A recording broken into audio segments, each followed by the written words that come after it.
कल की क्लास में हम लोगों ने लीनियर प्रोग्रामिंग प्रॉब्लम की प्रॉब्लम सॉल्विंग को सीखा था, ठीक है ना। आज हम लोग एक दो क्वेश्चंस प्रॉब्लम फॉर्मुलेशन से लेकर प्रॉब्लम सॉल्विंग तो पूरा सीखेंगे। मतलब प्रॉब्लम सॉल्विंग हमारे लिए मेन है, लेकिन प्रॉब्लम फॉर्मुलेशन भी उसी में हो जाएगा और सॉल्विंग भी उसी में हो जाएगी, ठीक है ना। तो दोनों कर लेंगे। पहले जल्दी से एक क्वेश्चन लिखेंगे, उसके बाद मजा भी आ जाएगा, आपको मन भी खुश होगा आपका क्वेश्चन करने के बाद। लिखें, ए डाइटिशियन टू मिक्स, लिखिए क्वेश्चन लिखिए। ए dietitian wishes to mix two types of food. A dietitian wishes to mix two types of food. A dietitian wishes to mix two types of food in such a way that, थोड़ा तेजी से हाथ चलाइए please, in such a way that the vitamin content of the mixture, देखिए, a dietitian wishes to mix two types of food in such a way that the vitamin content of the mixture contain at least 8 unit of vitamin A. The vitamin content in the mixture contain at least 8 unit of vitamin A and 10 unit of vitamin C. Contain at least 8 unit of vitamin A and 10 unit of vitamin C. ठीक, यहां तक बात समझ में आई। अब देखिए, food 1 contains 2 unit per KG vitamin A. Food 1 first वाला ऐसे लगा सकते हो ना, फूड वाज फर्स्ट है ना। Food 1 contain 2 units per KG vitamin A. Food 1 contain 2 units per KG vitamin A and 1 unit per KG vitamin C. 1 unit per KG vitamin C, 1 KG. देखो, food 1 contains 2 unit per KG vitamin A and 1 unit per KG vitamin C. Okay, first of all लिखिए, food 2 contains 1 unit per KG. Food 2 contains 2 unit per KG. अच्छा हाँ ठीक है okay. 1 unit per KG vitamin A and 2 unit per KG vitamin सी, मतलब उल्टा है उसका, है ना। 1 यूनिट पर केजी विटामिन ए और 2 यूनिट पर केजी विटामिन सी। यहां तक कोई डाउट है? Food 1 cost is 50 rupees per KG. Food 1 cost is 50 rupees per KG. देखो, देखकर समझ में आ रहा होगा ओहो क्या प्रॉब्लम है। पहला फूड जो है वो कितने रुपए किलो मिल रहा है? 50 रुपए kilo, 50 rupees per KG. And second food 1 cost is 50 रुपी पर KG and second food 70 rupees per KG. पहला फूड मिलेगा हमें 50 रुपए पर केजी और दूसरा फूड मिलेगा 70 रुपी पर केजी। ओके, उसने कहा formulate the above linear programming problem and minimise the cost of such mixture. जाहिर सी बात है, हमें क्या करना होगा? कॉस्ट को मिनिमाइज करना होगा ना। उसने कहा पहली बात तो इस प्रॉब्लम को फॉर्मुलेट करिए, और फिर उसके बाद हमें यह भी बताइए कि आखिर इसका ऑप्टिमम सॉल्यूशन क्या होगा, मतलब मिनिमम कॉस्ट कैसे आएगी। Very good. हम कितना क्या खरीदें, प्लीज कॉन्सेंट्रेट, बहुत काम का क्वेश्चन है। आपको मैं पूरा क्वेश्चन मैंने लिखवाया जानबूझ के, लेकिन मैं आपको समझाना चाहता हूं तो ऐसे समझा देता कि हमारे पास 2 ऑप्शन हैं।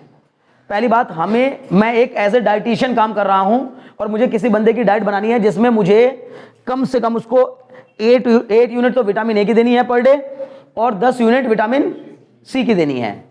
क्लियर? कम से कम 8 यूनिट विटामिन ए की और कम से कम 10 यूनिट विटामिन सी की। इस रिक्वायरमेंट को पूरा करने के लिए मेरे पास मार्केट में 2 फूड अवेलेबल है और मैं उन दोनों फूड को मिलाकर एक मिक्सचर बनाना चाहता हूं। एक फूड के अंदर पाई जाती है विटामिन ए की 1 यूनिट पर केजी और विटामिन सी की 2 यूनिट पर केजी। दूसरे फूड में पाई जाती है विटामिन ए की, मतलब उसमें पहले वाले में विटामिन ए की 2 यूनिट और विटामिन सी की 1 यूनिट थी शायद, और फूड 2 में विटामिन ए की 1 यूनिट और विटामिन सी की 2 यूनिट थी। क्लियर? अब इन दोनों का कॉस्ट अलग अलग है, एक है 50 रुपए पर केजी और एक है, तो ये नहीं कि सर जो सस्ता है वो खरीद लीजिए पूरा। अगर हम सस्ता वाला फूड 50 रुपए पर केजी वाला फूड ही इतना खरीद लें ताकि उसकी सारी रिक्वायरमेंट पूरी हो जाए, तो हमारे पास फूड तो बिना बात का वेस्ट जाएगा और पैसा भी ज़्यादा लगेगा। बोलो क्यों? क्योंकि सर अगर मुझे उसकी विटामिन सी की ज़रूरत पूरी करनी है तो मुझे 10 किलो फूड खरीदना पड़ेगा। भाई 10 यूनिट विटामिन सी की चाहिए कम से कम, तो एक यूनिट से एक किलो से 1 यूनिट मिल रहा है, तो इसका मतलब 10 किलो फूड खरीदना पड़ेगा। फूड वन, अगर अकेले मैं फूड वन खरीदूँ तो 500 रुपये का फूड पड़ेगा।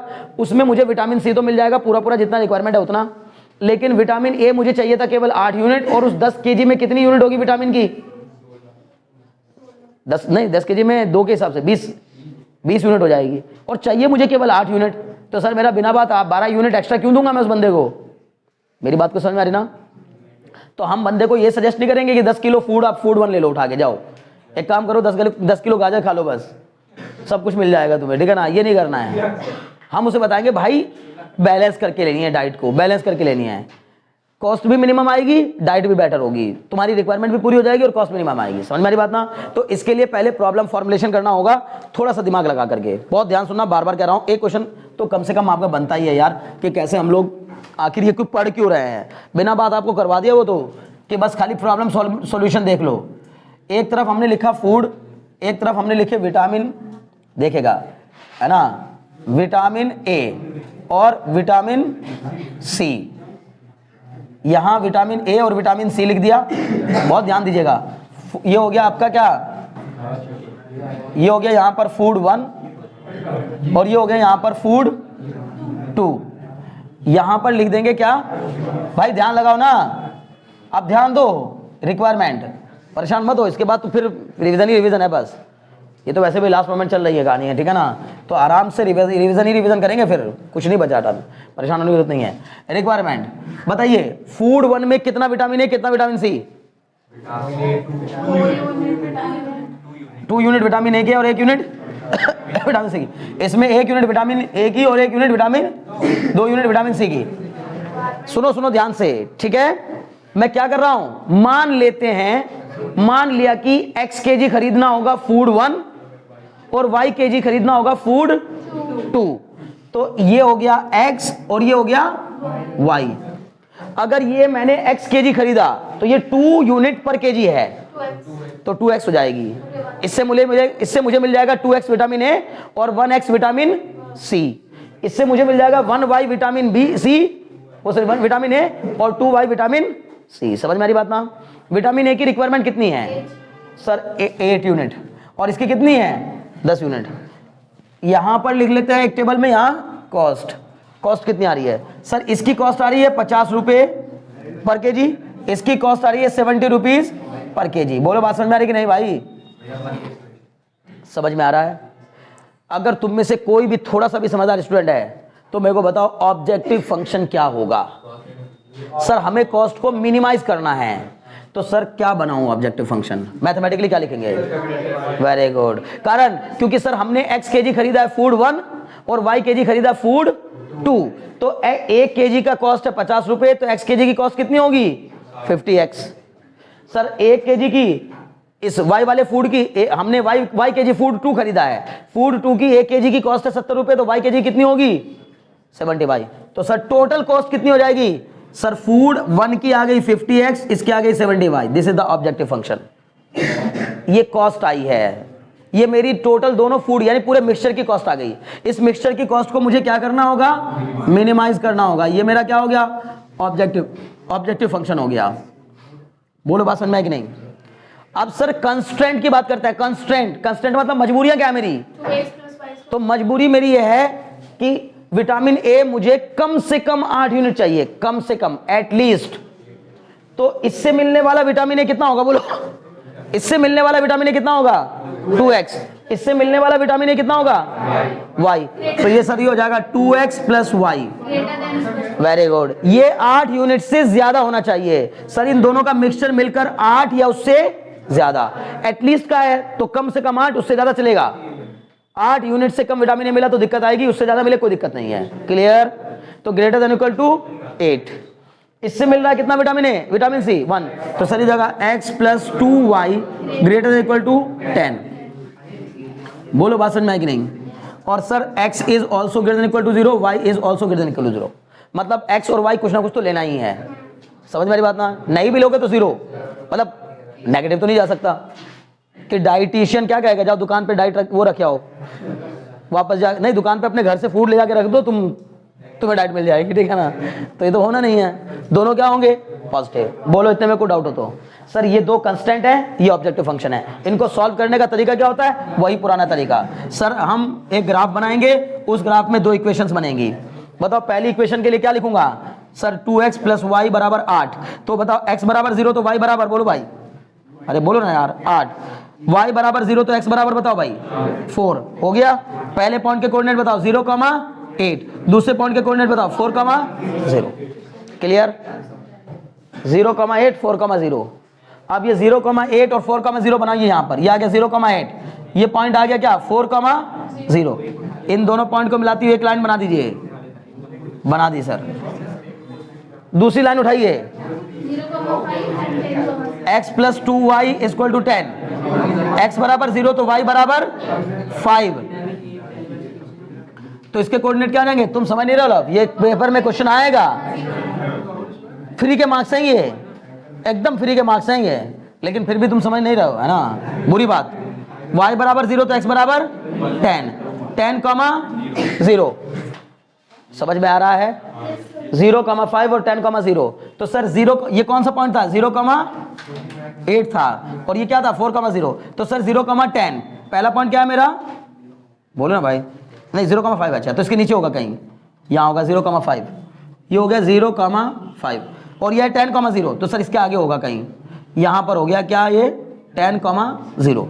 इन दोनों पॉइंट को मिलाते हुए एक लाइन ड्रॉ करेंगे, समझ गए, बोलिए बात समझ में आ रही कि नहीं, हो गई। अब सर ये हो गई x बराबर 0 की लाइन, और ये हो गई y बराबर 0 की लाइन। क्लियर, पहली बात तो x greater then 0, y greater then 0, मतलब x और y दोनों पॉजिटिव, इसका मतलब फर्स्ट क्वाड्रेंट में होगा जो भी कुछ होगा। अब इसको शेड करने का तरीका आप पहले से जानते हो। इसके बारे में क्या कहा है, बोलो, इस वाली लाइन के ऊपर हाथ रखो। पहली बात तो दोनों के लिए ऊपर ही कहा है।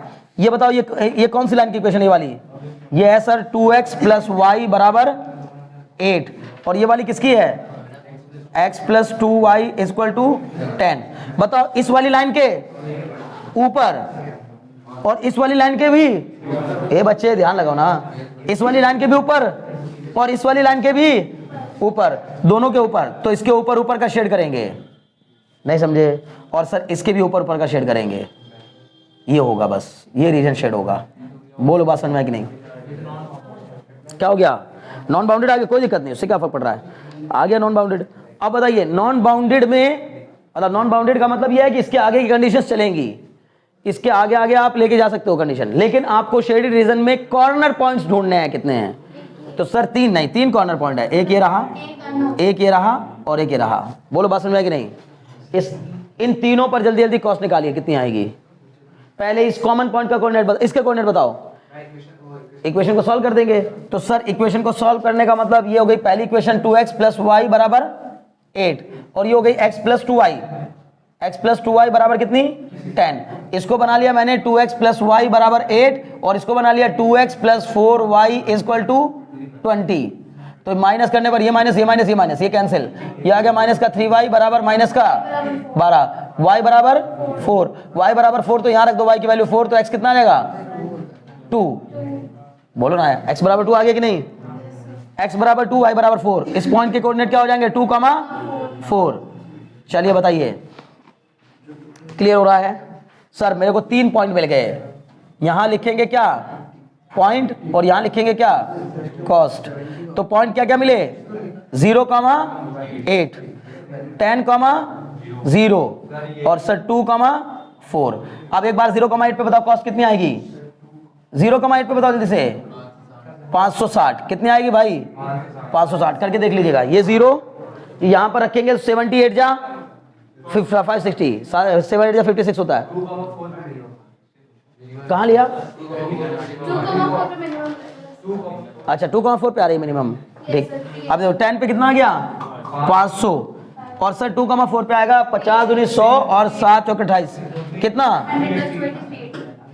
380 आ रहा है। देखो कितने कम आ गई, देखो कितना फर्क है। सुनो लेकिन मेरी बात, अच्छा बताओ अगर मैं 8 यूनिट विटामिन बी की खरीद लेता, sorry 8 unit food B, 8 kilo food B खरीद लेता, 8 किलो फूड बी, तो क्या मेरी दोनों रिक्वायरमेंट पूरी हो जाती? Yes sir. मुझे 8 यूनिट विटामिन ए की चाहिए थी तो 8 किलो से 8 यूनिट विटामिन ए मिल जाता, और 8 किलो से ये 16 यूनिट मिल जाता, 16 नहीं, और मुझे कम से कम 10 यूनिट चाहिए था। मतलब मेरी दोनों वो जरूरत तो पूरी हो रही है। नहीं समझ रहे हो मेरी बात आप? इसका क्या मीनिंग है? 0,8 का मतलब सर आप फूड 1 मत खरीदिए, सिर्फ सेकंड फूड कितना खरीद लीजिए 8 kg। अगर हम दूसरा वाला फूड सेकंड फूड 8 kg खरीद ले तो भी हमारी रिक्वायरमेंट पूरी हो जाएगी, पर सर कॉस्ट मैक्सिमम, मतलब कॉस्ट ज्यादा आएगी। यही मैं बार बार कह रहा हूं, यही समझदारी है कि यार जरूरत तो पूरी हो गई लेकिन भाई पैसा भी तो ज्यादा लग गया, क्या फायदा उस चीज से। ऑप्टिमम सॉल्यूशन ढूंढना है, ऑप्टिमम सॉल्यूशन। क्या बताओ?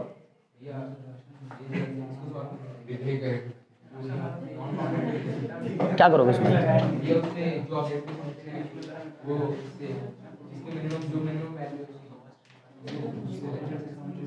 मतलब नहीं समझ पाया, अभी आ रहे हैं एक मिनट है ना, पहले सुनो करो, जल्दी से नोट करो उसको है ना।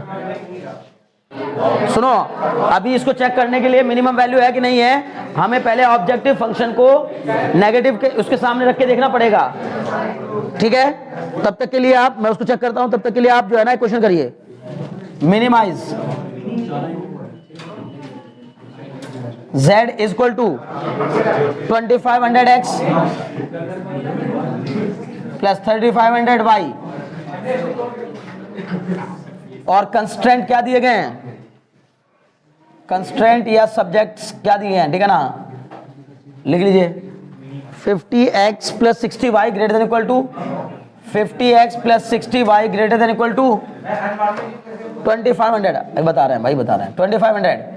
दूसरा 100x plus 60y, 100x plus 60y greater than equal to 3000, 100x plus 200y greater than equal to 7000 sorry. अब आपको करना है, इसको सॉल्व करना है, जल्दी करिए। x, y greater than equal to 0, इस ग्राफ बना करके सॉल्व करिए इसको, है ना। इधर सुनो, अगर आप लोग अभी जो हमने ये 3 इक्वेशंस बनाए, इन 3 इक्वेशन की हेल्प से जो ये आपका रीजन आया, ये कैसा है, ओपन है। अगर बाउंडेड, मतलब अगर जो फीजिबल रीजन है, पहली बात जिस रीजन को हम शेड करते हैं उस रीजन को फीजिबल रीजन कहते हैं, वो फीजिबल रीजन अगर बाउंडेड है तो कोई समस्या नहीं है। जिन जिन पॉइंट से वो बाउंडेड है उन पॉइंट्स के कॉर्नर पॉइंट निकाल लीजिए और उन पर वैल्यूज निकालिए, जिस पे मैक्सिमम उस पे मैक्सिमम और जिस पे मिनिमम, मतलब जो आपको रिजल्ट मिला वही सही है। लेकिन अगर ये रीजन आपका जो फिजिबल रीजन है ये बाउंडेड नहीं है, अनबाउंडेड है, तो उस सिचुएशन में आपका जो ये रिजल्ट मिला, आपने मुझे रिजल्ट सुझाया कि सर ये रिजल्ट बेस्ट होगा, मतलब हम फूड 1 का कितना खरीदें 2 kg और फूड 2 को कितना खरीदें 4 kg, तो हमारी रिक्वायरमेंट भी पूरी हो जाएगी और कॉस्ट भी मिनिमम आएगी। क्लियर? लेकिन अगर ये फिजिबल रीजन जो है वो हमारा ओपन है तो हमें एक बार और चेकिंग करनी पड़ेगी कि जो हमने आंसर दिया है वही सही है या इसके अलावा और भी सॉल्यूशन पॉसिबल है। अगर बाउंडेड है तो फिर एक ही सॉल्यूशन मिलेगा हमेशा, जैसे यूनिक सॉल्यूशन नहीं हुआ करता था 10th क्लास में कि इस केस में यूनिक सॉल्यूशन। लेकिन अगर अनबाउंडेड हुआ तो सर और भी सॉल्यूशन पॉसिबल हो सकते हैं जो कि ऑप्टिमम सॉल्यूशन होंगे। क्लियर है? उसके लिए क्या करना होगा, अब ये जानने के लिए कि यही ऑप्टिमम सॉल्यूशन है या नहीं, इसके लिए हम जो हमारा ये आंसर आया, हमने तो मान लिया कि हमारा जो कॉस्ट आएगी वो 380 रुपए आएगी मिनिमम, तो हम मिनिमम कॉस्ट को यहां रखेंगे और मिनिमम कॉस्ट को यहां रख के एक लाइन और बनाएंगे उससे, मतलब जो हमारा ऑब्जेक्टिव फंक्शन है उसमें z की वैल्यू कितनी रख देंगे, ठीक है ना। ये कॉस्ट मतलब z ही तो है, तो z की वैल्यू यहां पर कितने रख करके 380, यहां 380 वैल्यू रखेंगे, यह आ जाएगा 50x प्लस 70y। इसको मैंने ऐसे भी लिख सकता हूं 5x plus 7y equal to 38। इससे एक लाइन बनाएंगे, फिर से उसी ग्राफ में एक लाइन ड्रॉ करेंगे।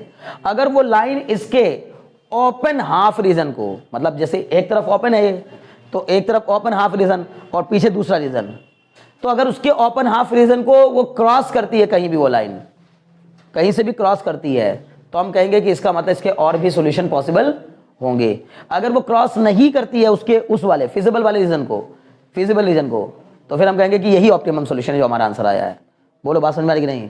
देखिए कैसे, यहां पर बताओ x की वैल्यू 0 रखो, y की वैल्यू कितनी आएगी बोलो 38/7, और y की वैल्यू 0 रखो तो x की वैल्यू कितनी आएगी 38/5।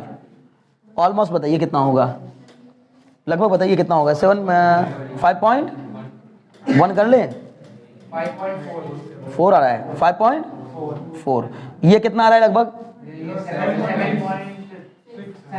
6। ओके, तो भाई पहले पॉइंट के कोऑर्डिनेट तो हो गए 0,5.4 और दूसरे पॉइंट के कोऑर्डिनेट हो गए 7.6,0।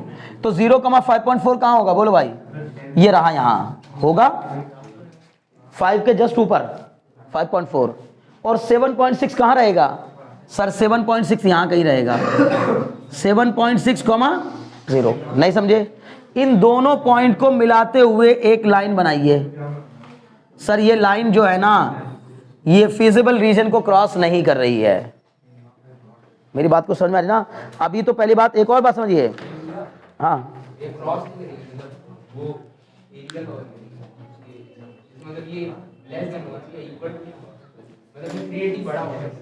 हाँ, मतलब हमें जो ये कॉस्ट लानी है ना, ये 380 से छोटी लानी है। अगर मिनिमम का केस लेना है तो हमें 50x + 70y को लेस देन कितना लेना पड़ेगा 380। यही कहना चाह रहे हो ना भाई, इससे कम कॉस्ट आनी चाहिए, 380 से कम कॉस्ट आनी चाहिए, तब तो हम मानेंगे कि कोई और फिजिबल रीजन हो जाएगा, ठीक है ना? या 380 भी बस मैक्सिमम से मैक्सिमम कितनी है जी? हाँ ठीक है, हाँ वेरी गुड। मतलब ओरिजिन की तरफ, यानी कि अगर मैं इसका लेस देन लूंगा तो ये ग्राफ जाएगा इधर की ओर और वो जाएगा ऊपर की ओर, तो इनका शेडेड रीजन आपस में एक दूसरे को क्रॉस नहीं कर रहा है, इसलिए हम कहेंगे कि हमारा जो आंसर है वही फिजिबल है। मेरी बात को समझना, अगर ये ग्राफ उधर की तरफ क्या कर जाता, क्रॉस कर जाता, कुछ पॉइंट कॉमन मिलने लगते, तो हम कहते हैं कि और भी सॉल्यूशन पॉसिबल है। बस इतना ही कह पाते, ठीक है ना? इससे कुछ नहीं करना आपको। क्लियर है? सुनो भाई सुनो, ध्यान दो, मैं इंफॉर्मेशन आपको कह रहा हूं कि आप इंफॉर्मेशन लिख लीजिएगा, बस जो बता रहा हूं उसकी इंफॉर्मेशन लिखिएगा। मैन्युफैक्चरिंग प्रॉब्लम है, सुनिए ध्यान से। A manufacturing company makes 2 models A and B. कोई मैन्युफैक्चरिंग कंपनी है, वो 2 मॉडल्स बनाती है, मॉडल ए और मॉडल बी। मतलब कोई 2 प्रोडक्ट बनाती है, model A and model B. Model A and B of a product, किसी एक प्रोडक्ट के 2 मॉडल बनाती है। Each piece of model A requires 9 labour hours. Model A का हर एक प्रोडक्ट बनने के लिए कितने लेबर आवर्स चाहिए उसको? 9 आवर्स चाहिए, ठीक है ना? मॉडल बी फॉर फैब्रिकेटिंग, अच्छा 9 आवर फॉर फैब्रिकेटिंग, मतलब अगर ए बनाना है ना आपको, तो ए बनाने के लिए आपको फैब्रिकेटिंग के लिए कितने घंटे चाहिए? 9 घंटे, ठीक है ना? 9 hours for fabricating, 1 our for finishing, ठीक है ना? 9 labour hour for fabricating and 1 our for finishing, ठीक है? फिनिशिंग के लिए कितना घंटे चाहिए? 1 घंटा। अब देखिए, each piece of model B required 12 hours for fabricating, इसको चाहिए 12 घंटे फैब्रिकेटिंग के लिए, और each B 3 labour hour for finishing, 3 hour for finishing. अब इसने क्या कहा? For fabricating and finishing the maximum labour hour available are 180 and 30 respectively. Maximum hours हमारे पास जो अवेलेबल हैं वो इसके हैं 180 मैक्सिमम आवर्स, और इसके हैं 30 आवर्स, ठीक है? अब the company makes a profit of 8,000 on each piece of model A. Profit model A के हर एक पीस पर 8,000 रुपए का प्रॉफिट होता है, और मॉडल बी के हर एक पीस पर 12,000 रुपए का प्रॉफिट होता है, ठीक है? How many piece of model A and model B should be manufactured per week to realise the maximum profit? What is the maximum profit per week? मतलब इसको हर एक वीक में कितने प्रोडक्ट बनाने चाहिए, ठीक है? पहली बात तो आप ध्यान से देखकर इसकी प्रॉब्लम्स का फॉर्मुलेशन करिए। देखो सुनो, मैं बता रहा हूं, ये ना, ये मैक्सिमम आवर्स अवेलेबल, क्या बताना चाह रहा हूं, यही तो समझना है आपको। सुनो मेरी बात ध्यान से, उसका कहना यह है कि हमें मॉडल ए बनाने के लिए आप ऐसे समझो, कार ए और कार बी, एक कार की कंपनी है, दो तरीके की कार बनाती है। कार ए को बनाने में 9 घंटे लग रहे हैं फैब्रिकेटिंग में, 1 घंटा लग रहा है फिनिशिंग में, और कार बी को बनाने में 12 घंटे लग रहे हैं फैब्रिकेटिंग में और 3 घंटे लग रहे हैं फिनिशिंग में। क्लियर? सर जो ये फैब्रिकेटिंग करने वाली मशीन्स हैं या बंदे हैं, ये सिर्फ 180 घंटे के लिए ही अवेलेबल है हमारे पास, हफ्ते में। समझ में आ रही बात ना? क्योंकि इसने पर वीक बोला है ना भाई, एक दिन में तो हो ही नहीं सकता। समझ में आ रही बात ना? ठीक है, तो सर ये 1 घंटे में ये मशीन, मतलब ऐसे सोचो ना कि मशीन से मान लो एक प्रोडक्ट बनाना है, हाँ कितने आ रहे हैं?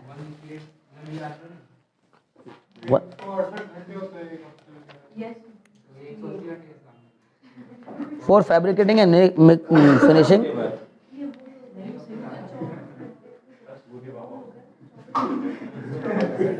180 लेबर आवर्स।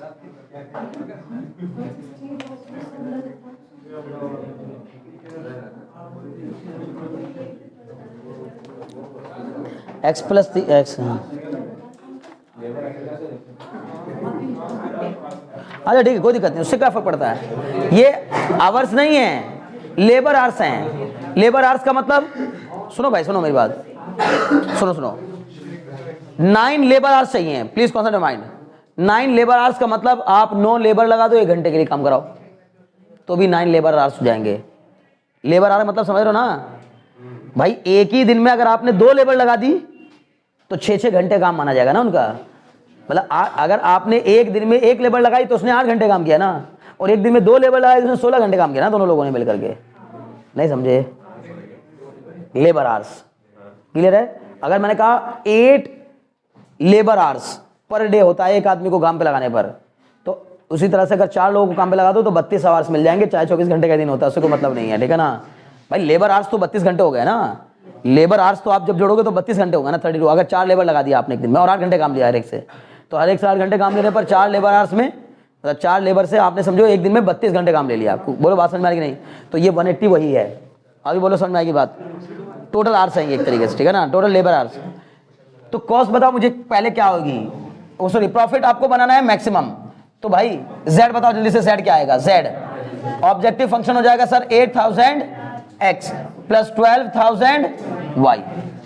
क्यों ऐसा? क्योंकि मैंने मान लिया कि उसको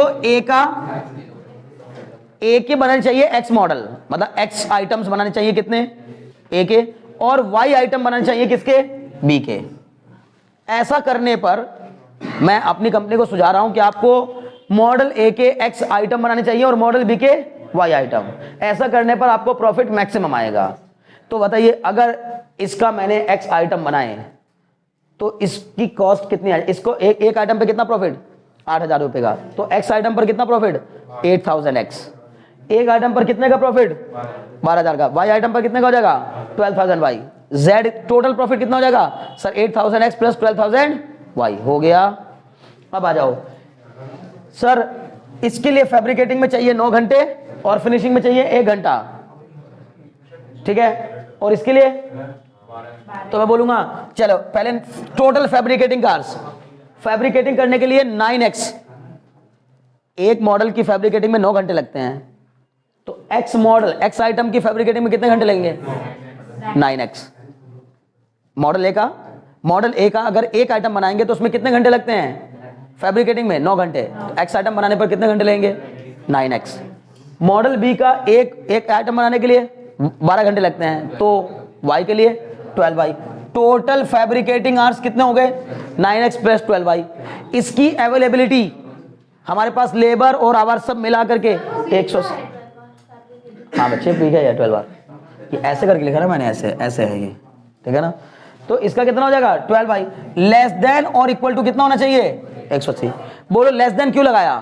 क्योंकि उसने कहा मैक्सिमम 180 घंटे ही अवेलेबल है हमारे पास, 180 लेबर आवर्स अवेलेबल है। उससे कमी रखेंगे तो चाहिए, सही है, लेकिन उससे ऊपर तो लेबर ही नहीं मिलेगी आपको। कुछ बात समझ में आ रही है? तो लेस देन और इक्वल टू, ये जो लेबर आवर्स हैं इनकी वैल्यू 180 से कम या उसके इक्वल होनी चाहिए। बोलो समझ में आ रहा है कि नहीं? बहुत अच्छे। फिर दूसरे वाले में फिनिशिंग के लिए कितना सर? 1x प्लस 30y, यही तो होना चाहिए ना? नहीं सर 3y। 1x प्लस 3y less than equal to कितना होना चाहिए? 30 होना चाहिए। बोलो समझ में आ रहा है कि नहीं? और सर बस वही है, x greater than equal to 0 और y greater than equal to 0 होना चाहिए। आप जरा इसको सॉल्व करके जल्दी से बता दो तो मैं खुश हो जाऊंगा। 0 कॉमा आंसर बता रहे हो, गलत।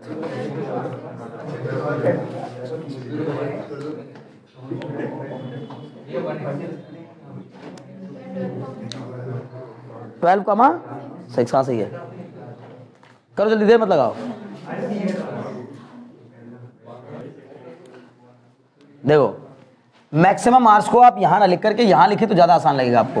भाई फैब्रिकेटिंग के कुल 180 घंटे और फिनिशिंग के कुल 30 घंटे हैं। ये दो इक्वेशन सॉल्व नहीं हो पा रही हैं आप लोगों से यार, दो इक्वेशन बनानी है बस खाली। तो हम बोलेंगे सर ये आ जाएगा, पहला क्या, देखिए पहली उठाइए, यहाँ रखिए 9x प्लस 3y बराबर 180। पहले तो इसको लिख लो 3x प्लस y बराबर कितना 60। तो यहाँ पर बताओ x बराबर 0 तो y बराबर 60, y बराबर 0 तो x बराबर 20। तो सर एक पॉइंट के कोऑर्डिनेट हो गए 0,60, ये हो गया सर 0,60, नहीं समझे, 0,60। और दूसरे पॉइंट के कोऑर्डिनेट हो जाएंगे सर 20,0, तो ये हो गया सर यहाँ पर 20,0। कृष्णा बात समझ में आ रही है कि नहीं, ये हो गया पहली लाइन का ग्राफ। सर दूसरी वाली लाइन उठाई क्या है ना, लव ध्यान दो, x plus 3y equal to 30, x बराबर 0 तो y बराबर 10, y बराबर 0 तो x बराबर 30 आएगा। पहले पॉइंट का कोऑर्डिनेट 0,10, दूसरे पॉइंट का कोऑर्डिनेट 30,0। 0,10 का मतलब ये रहा 0,10, 0,10 और 30,0 सर इसके आगे रहेगा यहाँ कहीं। हाँ बच्चे बोलो।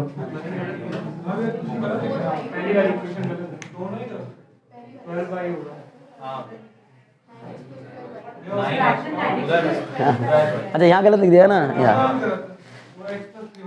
अरे हटाओ, दिमाग खराब हो गया ना, इतना अच्छा खासा मतलब पूरा रिदम बना के चल रहे थे, इतनी तेजी से मैं चला जा रहा हूँ और तुम लोग बाद में बता रहे। 9x plus 12y equal to 180।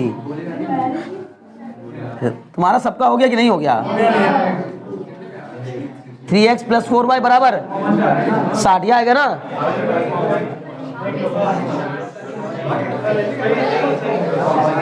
अब x बराबर 0, y बराबर 15, तो 0,15 होगा और y बराबर 0 तो x बराबर 20, तो 20,0। अब देखिएगा ग्राफ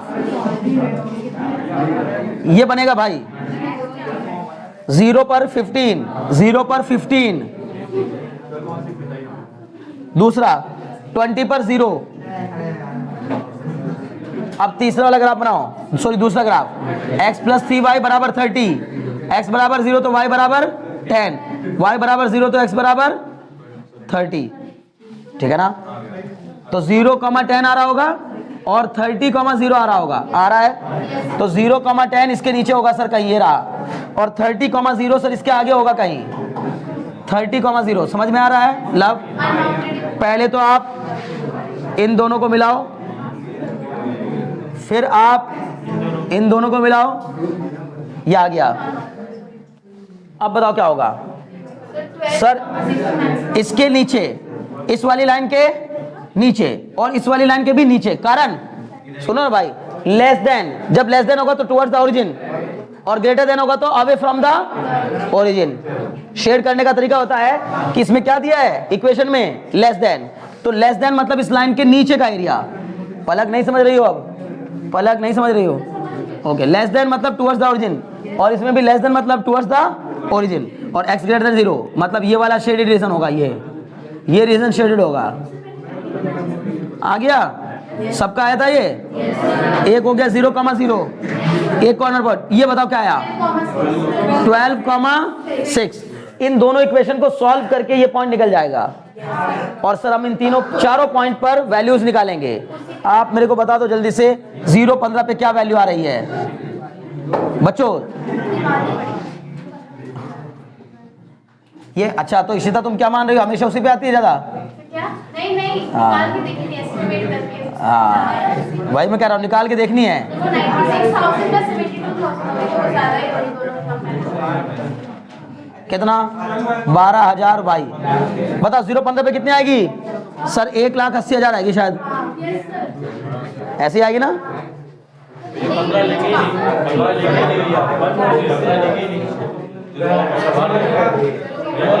अच्छा ये वाले लेंगे, ये वाला पॉइंट क्या है 0,10, तो 0,10 पर कितनी आएगी सर 12,000 है, 1,20,000। 0,0 पर सर 0 आएगी,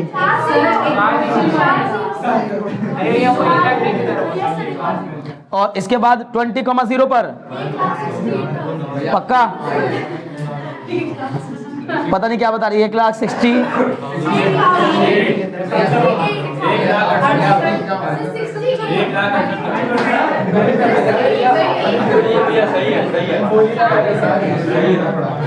बारह और 6 पर क्या आएगी